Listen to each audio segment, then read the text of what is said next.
Hola, buenas tardes o buenos días, dependiendo de dónde nos estés viendo. Estamos esperando que este programa llegue a distintos lugares geográficos. Tenemos reportes de que tanto en México, en Argentina, en Colombia, en Estados Unidos están viendo esta señal y te quiero dar gracias una vez más por acompañarnos. Este programa se llama Venid a las Aguas. Mi nombre es Fernando Virto y espero que nuestros capítulos anteriores te hayan sido de mucha bendición, te hayan sido de parte de Dios para tu corazón, que hayan tocado tu vida. Hoy vamos a estar dando un mensaje muy interesante, extremadamente importante, de tal manera que es probable que a partir de este mensaje surja otro la semana que viene en referencia al mismo tema, porque es un tema sumamente importante, como dije, y que probablemente no se pueda abarcar en un solo episodio. Yo lo titulé Entre la ley y la gracia. Desde el comienzo de la relación entre Dios y el hombre, ha estado marcada esa relación por una grandísima y muy marcada tensión. Por un lado, la santidad de Dios, un Dios inalcanzable, un Dios extremadamente santo, y por el otro, la incapacidad de un hombre limitado, de un hombre imperfecto, si bien creado por Dios. Nuestra naturaleza caída nos ha hecho imposibles o nos ha hecho muy difícil poder acercarnos a Dios por nosotros mismos, por nuestras propias obras. Es decir, la perfección divina y la fragilidad humana estuvo marcada por la ley y también por la gracia. Ese es el tema que vamos a desarrollar en el día de hoy y va a ser muy interesante porque esto te toca a ti en el día de hoy, en tu propia iglesia, de una manera muy, muy, muy profunda. Muchos creyentes hoy todavía viven atrapados en ese eterno conflicto entre la ley y la gracia, entre la conducta y el perdón de Dios. Muchos creyentes creen en Cristo, pero viven como si todavía tuvieran que demostrar algo por sí mismos, como si todavía tuvieran que alcanzar metas humanas o pagar sacrificios requeridos por parte de Dios. Confían en la cruz, pero caminan cargados de culpa por no poder alcanzar sus metas espirituales. Si bien hablan de gracia, pero sin embargo se miden sus vidas o miden sus propias estaturas espirituales, comparándolas o midiéndolas con sus propias conductas personales, por formas aceptadas por la iglesia, por un lenguaje particular que tenemos los hijos de Dios o teóricamente los evangélicos, por normas requeridas por la sociedad cristiana, y sin darse cuenta caen en una fe y en una conducta religiosa, y en ese punto nada te va a diferenciar de cualquier otra religión ya conocida.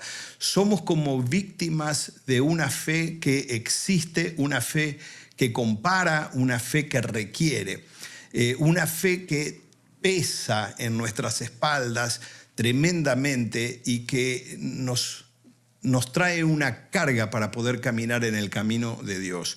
Pero, hermano, yo quiero decirte algo en el día de hoy y este es el mensaje de este programa.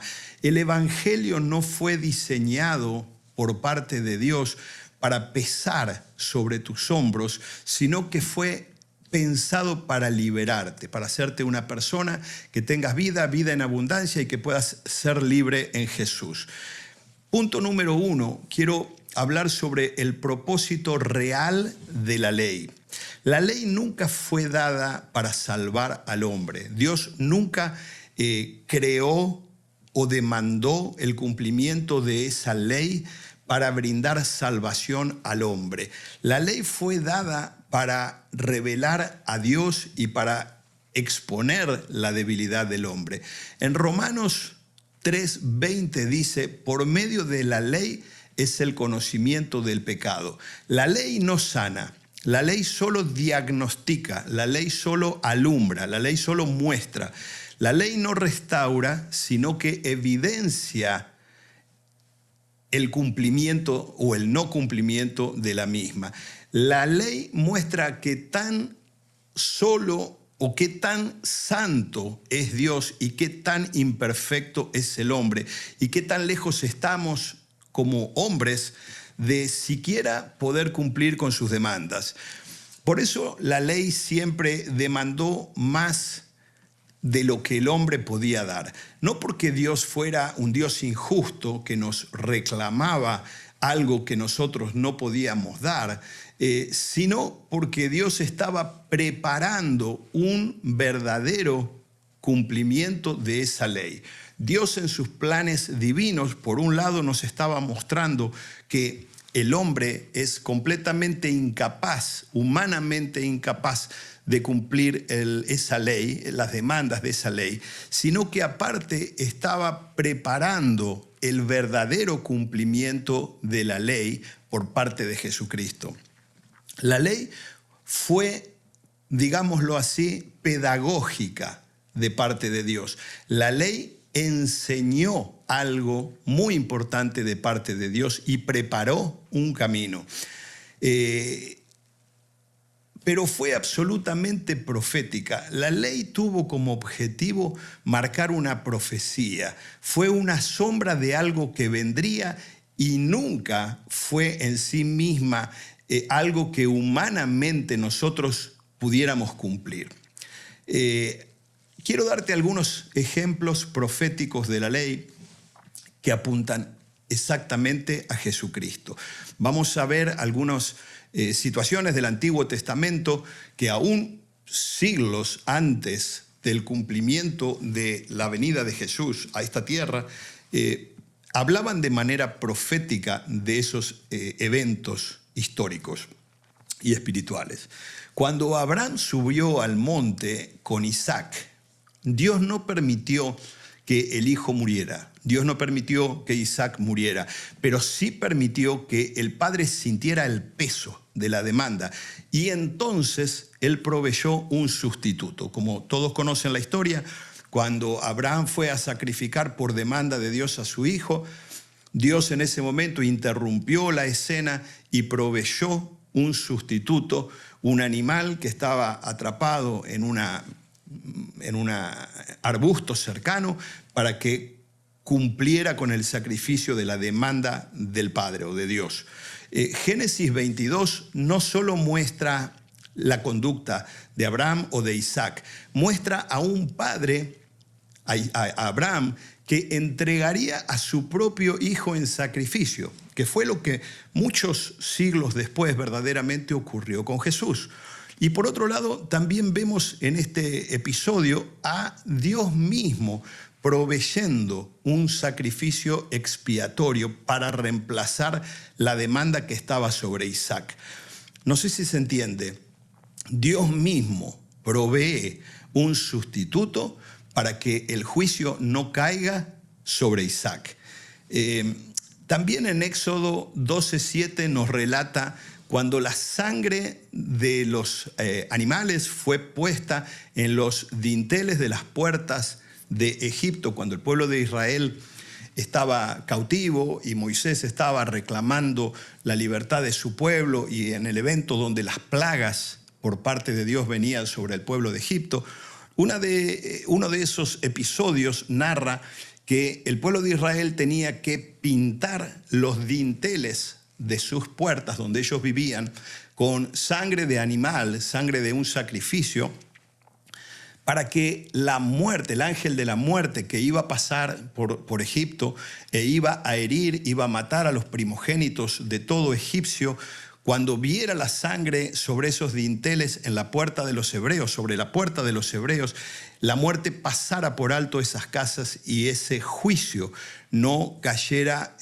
sobre los primogénitos de los hebreos.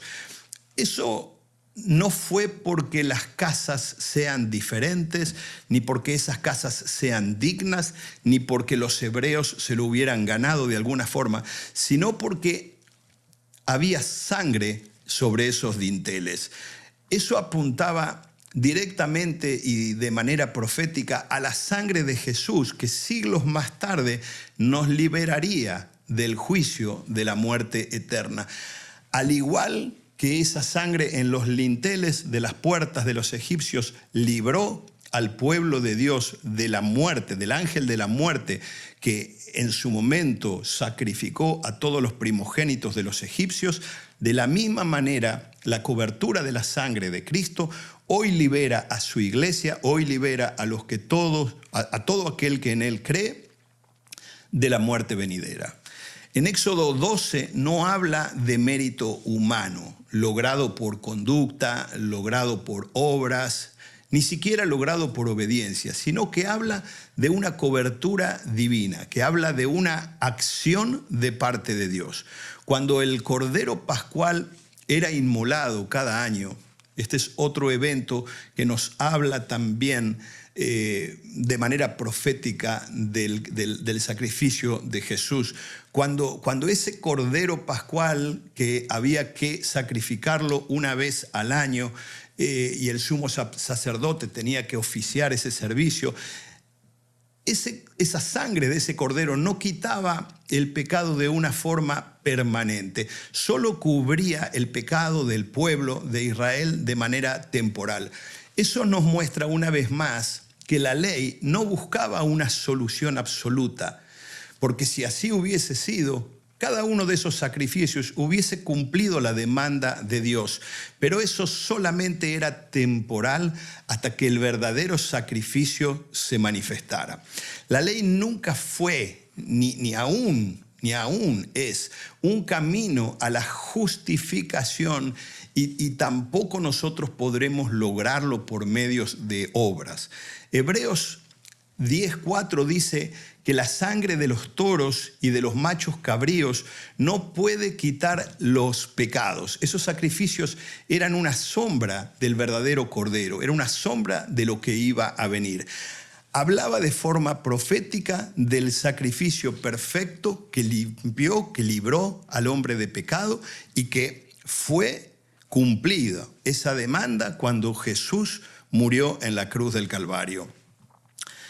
Aun cuando el sumo sacerdote entraba al lugar santísimo una vez al año, lo hacía con temor, lo hacía con reverencia, de tal manera que él entraba atado de una de sus piernas, para que si al momento de presentar ese sacrificio que Dios demandaba, él moría, lo pudieran retirar de ese lugar de sacrificio. Pero la ley no daba acceso libre, sino un permiso temporal, una justificación momentánea, porque luego habría que el año que viene volver a repetir estos ceremoniales. Hebreos 9, el libro de Hebreos, capítulo 9, nos muestra que ese acceso apuntaba a un mediador mayor. Cuando Moisés levantó la serpiente de bronce en el desierto, los que miraban esa serpiente vivían. Eso reflejaba la fe en aquel que vendría y sería levantado en una cruz y moriría crucificado por nuestros pecados. No se salvaban los que trabajaban duro, no se salvaban los que obedecían mejor, solo se salvaban los que miraban a esa serpiente por fe. Jesús mismo dijo en Juan 3 que así como Moisés levantó la serpiente, era necesario que el Hijo del Hombre fuera levantado. La ley enseñaba un evento, o la ley señalaba un evento futuro y Cristo lo cumpliría muchos años después. Quiero darte un punto muy importante. La ley fue una profecía viviente de que el hombre no podía salvarse a sí mismo. No importa si él trataba de cumplir esa ley, en la ley misma no estaba la salvación del hombre. Cada sacrificio, cada norma, cada ritual era un anuncio de lo que vendría, era un anuncio profético y la ley decía, alguien vendrá y hará lo que ustedes no pueden lograr. Ese era el mensaje entre líneas de la ley. Quiero hablar como Cristo fue el cumplimiento absoluto de aquella ley demandada. Jesús no vino a negociar con la ley, sino que Jesús vino a cumplirla. Mateo 5:17 dice: no he venido para abrogar, no he venido para dar de baja la ley, sino que he venido para cumplirla. Jesús obedeció perfectamente, vivió sin pecado, cumplió cada demanda y luego tomó nuestro lugar en la cruz, y entonces la justicia de Dios fue satisfecha una vez y para siempre. Isaías 53 dice: el pago por nuestros pecados, el castigo de nuestra paz fue sobre él. Entonces, conforme a la Biblia, la ley ya no tenía nada que exigir, porque todo fue pagado, todo fue cumplido en Cristo. La deuda pendiente anterior ya no existe para Dios. La segunda verdad es: Cristo no vino a mejorar al hombre, no vino a ayudar al hombre a poder cumplir esa ley, sino que vino a reemplazarlo para que ya nosotros no tengamos que pagar por esa demanda. Él no vino a ayudarnos a cumplir la ley, en otras palabras. Él vino a cumplir la ley por nosotros. Quiero hablarte sobre la transición de la ley a la gracia. Después de la cruz, la relación con Dios cambió para siempre. Por eso hablamos de antes de Cristo y después de Cristo. Después de la cruz, nuestra relación con el Padre cambió. Romanos 6:14 dice: ya no estáis bajo la ley, sino bajo la gracia. Eso no significa ausencia de conducta, ausencia de santidad. Significa que hay un nuevo fundamento. Ya no obedecemos para ser aceptados, ni para cumplir una demanda de parte de Dios. Obedecemos porque ya fuimos aceptados, porque ya somos salvos. Efesios 2, 8 y 9 lo dice: por gracia sois salvos por medio de la fe, y no por obras, para que nadie se gloríe. Entonces, hermanos, lo que estamos hablando es: no hay una demanda de parte de Dios para tu salvación, otra que la fe y otro que el sacrificio que Jesús cumplió por ti y por mí. Dicho esto, ahora quiero pasar a lo importante. Quiero llamar este segmento fe versus obras, o la importancia de la fe versus la importancia de las obras. La fe confía y acepta. Las obras siempre intentan justificar al hombre. La fe descansa en Cristo. En cambio, las obras se esfuerzan por lograr algo que ya fue alcanzado por parte de Jesús. Gálatas 2:16 dice claramente: el hombre no es justificado por las obras de la ley, sino por la fe en Jesucristo. Claramente, claramente. Ahora, quiero que te prepares para esta verdad. Cuando la iglesia cambia la fe por conducta humana, entonces pierde el evangelio y gana la religión. Y esto pasa mucho en las iglesias. Las iglesias muchas veces, o los hermanos de la iglesia muchas veces, cambian la fe en la gracia de Dios, cambian la fe en nuestro Señor Jesucristo y ponen la carga sobre la conducta humana. El error lleva a que la iglesia sea una iglesia religiosa. Cuando la iglesia se enfoca más en las formas, en las maneras, en las conductas que en la fe, se enfoca más en el lenguaje evangélico que en la gracia, más en la conducta externa que en la transformación interna, la transformación del alma. Se convierte en una iglesia religiosa.